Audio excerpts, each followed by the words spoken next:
Just got my latest coral order from WorldWideCorals. Wanted to say a couple things with this. I had some issues that came up with an order prior, and all that's been resolved. The reason I continue to use them is because they resolved it, and they did resolve it in a manner that I was comfortable or good with. But here's the thing to always consider and think about. I think it's very, in my opinion now, let me say my opinion, I think it's very important to know where your corals are coming from, know their reputation and what they do and how they care for them and how they quarantine and all those type processes. And I think it's somewhat important to I have some. Let me change a little bit here. There are some local guys that have a bunch of frags and things like that. Well, let's say that I go out and I get some frags from them and I buy them half the price I would from the big names like these.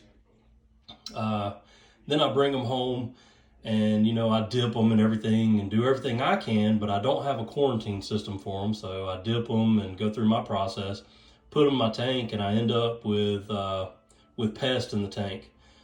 I may not know if it came from the corals I got just from the frags I got from a friend, from another person, from Worldwide Corals. If I'm getting my corals from different places, then it's going to be harder to determine where they came from.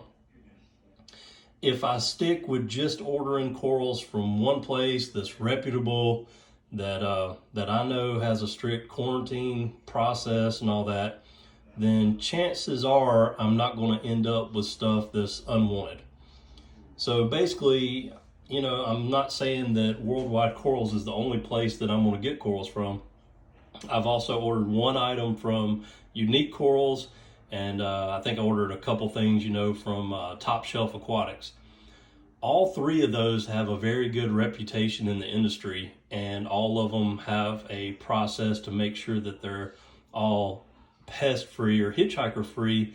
Let me just say the things that you don't want. Now, when I'm doing dips of these things, I see little things come off of them. I'm 99% sure that it's just going to be some copepods and things like that. I'm sure they put those things in their systems intentionally, and I'm sure that's what I'm seeing.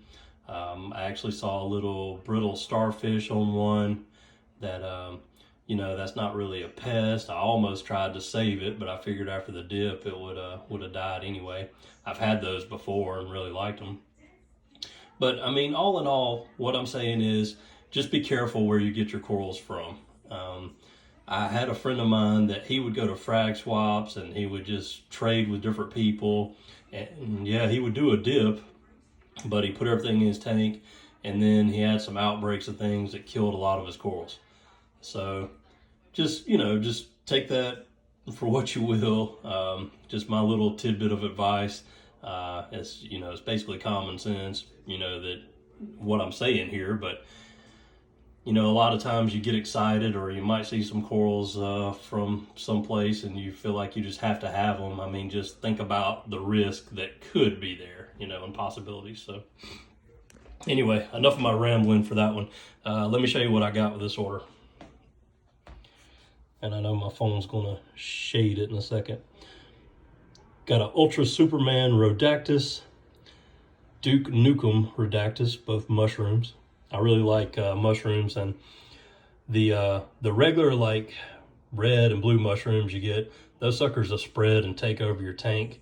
From my reading, I've never had Rhodactis before, but it's my understanding that they don't really do that. They kind of I think they branch off, like create another head and then kind of separate, so they'll kind of stay in the location that you put them and kind of spread on that area, and fairly slowly from my understanding. Correct me if I'm wrong on that. So I actually ordered another little Marco foundation rock, and put it in my tank that I just put these two on, and I'm probably gonna order 1 or 2 more maybe and put on there and just kind of have a little mushroom rock. They're pretty cool and have some pretty colors in them. So. The Superman Stylosanelia, if that's how you say it. I mean Spider-Man, I'm sorry. The only reason that I have this is because of the name Spider-Man. My 6-year-old saw that when I was looking at corals, and he recognized Spider-Man immediately. He loves Spider-Man. His 2 favorite characters are Spider-Man and Batman. So he really wanted that, so I ordered it and put in his tank. The rest of these, so that one went in the water box 35. The rest of these are going in the 100 gallon. We have the Trinidad Scorpion Blastomusa. Everybody just calls them Blastos. And then we have the Alien Sunset Blasto. And from what I've read on those, they're really peaceful. They don't do all the warfare stuff with other corals. I've read that you can kind of do like zoas with them. You can put them on an area and they'll kind of populate over or around that rock. And you can have a little blasto garden. So that's what I'm kind of hoping to achieve with one little area. So I'll probably order 1 or 2 more of those as well to add to that rock, but I got a couple for now. You can see the prices on these things. I mean, they suckers add up pretty quick. So especially, you know, I don't always want to use the thing, you know, you get what you pay for, but you know, I'm probably paying double the price getting these from WorldWideCorals as I could find maybe somewhere else. But it just goes back to you know, I feel like if I get these in, they die, they would probably take care of me, or if I get some kind of pest, which I shouldn't get from them, but if something did come up, I'm sure they would help me in some way to solve that. So kind of just sticking with them right now until I find a reason not to. And you know, it's, to me, you pay the higher prices, but I mean, it's worth it to me because you're going to have these, if you take care of it and everything goes well and you don't suffer some kind of catastrophic crash or something, you'll have them for a long, long time. So I don't mind spending the money on them. All right, that's the ones I got. And then I'll, after they kind of get opened up, I'll get them in the aquarium. And after they kind of open up and I'll show you what they look like in the tank. Okay, so this is my idea of what I'm going to do for a Blasto rock. I might get maybe a couple more and add to the rock. I do not know the growth rate of these things or how quickly they'll spread. It may take a long time, but I'm hoping, you know, over time, maybe they'll just cover this rock up. Kind of look like mushrooms in one sense.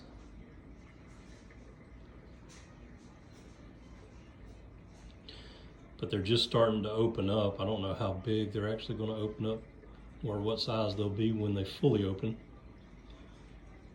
But we'll see. So that's the 2 Blastos. And then this is my new little rock addition that I put the, is it Recordia mushrooms or whatever. So I'll probably get maybe 1 more and add to it. And somebody let me know, I'm not sure if they sting each other. So I'm not sure if I can kind of cover that rock with them. I've seen some of them together in other videos, so I'm assuming you can kind of just cover the rock with them. But I bought another piece of Marco rocks, and of course that's why it's so white. And I just added that in, buried it in the sand all the way to the bottom. It was actually a good bit larger, but that's just kind of the peak of it. And I didn't want them really facing the same way, so kind of face that Duke Nukem one up, and then this one toward the front. So we'll see how those do there.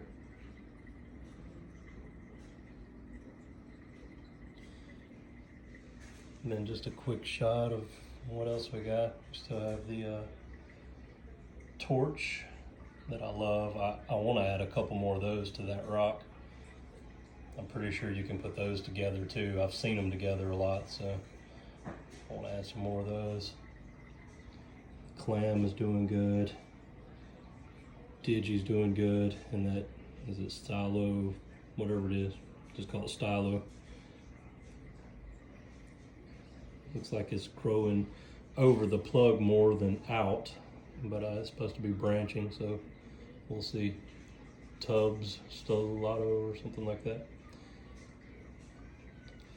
And the Zoas, I kind of just fed everything, so they're not all open right now very much.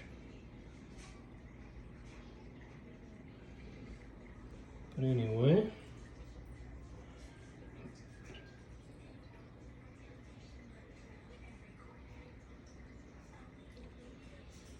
that's what we've got.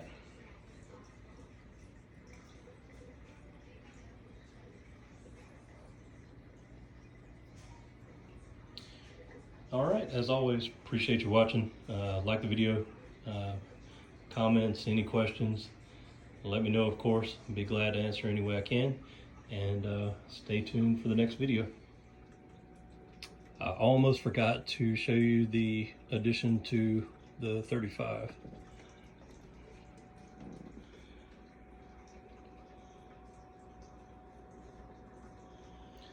So that's it. And it said, you know, low to medium light on that one.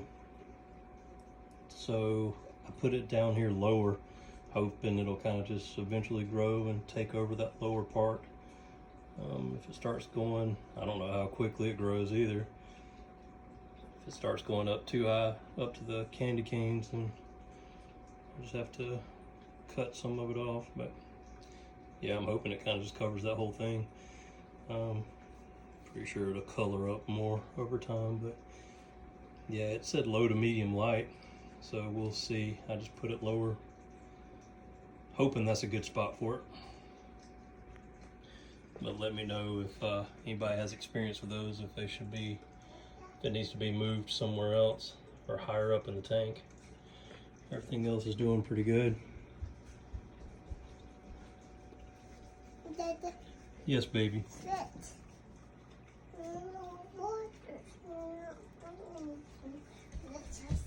All right, and that'll wrap it up.